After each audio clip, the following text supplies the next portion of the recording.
നമസ്കാരം. ഏവരും റംസാനെ വരവേൽക്കാനുള്ള ഒരുക്കത്തിലാണ്, പ്രത്യേകിച്ച് ഗൾഫ് രാജ്യങ്ങൾ. യുഎഇയിൽ റംസാൻ സമയത്ത് ചില മാറ്റങ്ങൾ ഉണ്ടാവുമെന്നാണ് റിപ്പോർട്ടുകൾ സൂചിപ്പിക്കുന്നത്. പ്രവാസികളെ ഉൾപ്പെടെ ഈ മാറ്റങ്ങൾ ബാധിക്കും. അതിൽ കാലാവസ്ഥാ മാറ്റം മുതൽ പൊതുഗതാഗത നിയന്ത്രണം വരെയുണ്ടെന്ന് എടുത്തു പറയണം. റംസാൻ മാസത്തിലേക്ക് അടുക്കവേ യുഎഇയിൽ കാലാവസ്ഥയിൽ മാറ്റമുണ്ടാകുമെന്നാണ് കാലാവസ്ഥാ വിദഗ്ധർ പറഞ്ഞു വെക്കുന്നത്.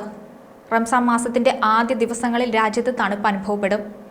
ഫെബ്രുവരി 25-ന് രാജ്യത്ത് ഒരു ശീതതരംഗം അനുഭവപ്പെട്ടതിനാൽ കഴിഞ്ഞ ദിവസം താപനിലയിൽ 5 ഡിഗ്രിയുടെ കുറവ് അനുഭവപ്പെട്ടിരുന്നു.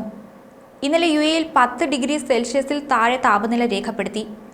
അടുത്ത കുറച്ച് ദിവസങ്ങളിൽ കൂടുതൽ തണുപ്പ് തുടരുമെന്നാണ് നാഷണൽ സെന്റർ ഓഫ് മെറ്റീരിയോളജി അല്ലെങ്കിൽ NCM പറയുന്നത്. അറേബ്യൻ ഗൾഫിന്റെ വടക്ക് നിന്നും സൗദി അറേബ്യയിൽ നിന്നും ഇറാഖിൽ നിന്നും നീങ്ങുന്ന ഒരു വായുപിണ്ഡം കാലാവസ്ഥയെ സ്വാധീനിച്ചതാണ് ഈ മാറ്റത്തിന് കാരണമെന്നാണ് വിലയിരുത്തപ്പെടുന്നത്.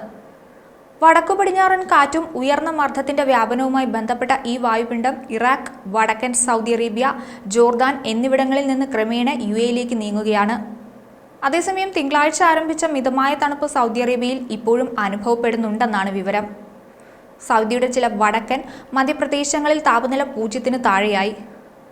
അതുപോലെ 60 വർഷത്തിനിടയിൽ ഏറ്റവും തണുപ്പുള്ള ഫെബ്രുവരിയാണ് കുവൈറ്റിൽ അനുഭവപ്പെട്ടുകൊണ്ടിരിക്കുന്നത്. ശക്തമായ സൈബീരിയൻ ധ്രുവ തണുപ്പ് തരംഗമാണ് അസാധാരണമായി താപനില കുറയാൻ കാരണമായത്. മദാരബ, സാൽമി തുടങ്ങിയ സ്ഥലങ്ങളിൽ കുറഞ്ഞ താപനില -1 ഡിഗ്രി സെൽഷ്യസ് വരെ താഴ്ന്നു. എന്നാൽ ഈ വായുമണ്ഡലം തെക്കോട്ട് സഞ്ചരിക്കുമ്പോൾ താപനിലയിൽ ക്രമേണ വർധനവുണ്ടായി. അറേബ്യൻ ഗൾഫിന്റെ വടക്കും തെക്കും തമ്മിലുള്ള താപനില വ്യത്യാസമാണ് ഇത് കാണിക്കുന്നത്. വടക്കൻ സൗദി അറേബ്യയിൽ താപനില വളരെ കുറഞ്ഞപ്പോൾ യുഎഇയുടെ താപനില രാത്രിയിൽ 9 മുതൽ 10 ഡിഗ്രി സെൽഷ്യസ് വരെയായിരുന്നു. പകൽ സമയത്ത് ഉയർന്ന താപനിലയും അനുഭവപ്പെട്ടിരുന്നു. റംസാൻ മാസത്തിന്റെ തുടക്കത്തിൽ സുഖകരമായ കാലാവസ്ഥയാകും അനുഭവപ്പെടുക എന്നാണ് വിവരം. രാവിലെയും രാത്രിയും തണുത്ത കാലാവസ്ഥയായിരിക്കും. ഉൾപ്രദേശങ്ങളിലും പർവ്വത പ്രദേശങ്ങളിലും താപനില വലിയ രീതിയിൽ കുറയും.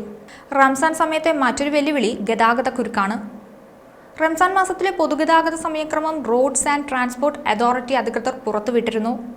ഉപഭോക്തൃ സന്തോഷ കേന്ദ്രങ്ങൾ, പൊതു പാർക്കിംഗ്, പൊതു ബസ്, ദുബായ് മെട്രോ, ട്രാം, ജലഗതാഗതം, വാഹന പരിശോധന കേന്ദ്രങ്ങൾ എന്നിവയുടെ പ്രവർത്തന സമയമാണ് പുതുക്കിയത്.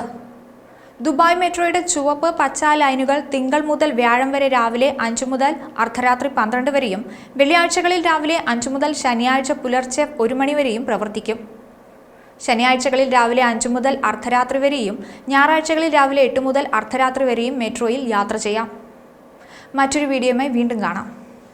ന്യൂസ് ഡെസ്ക്, ഈനാട് മലയാളം.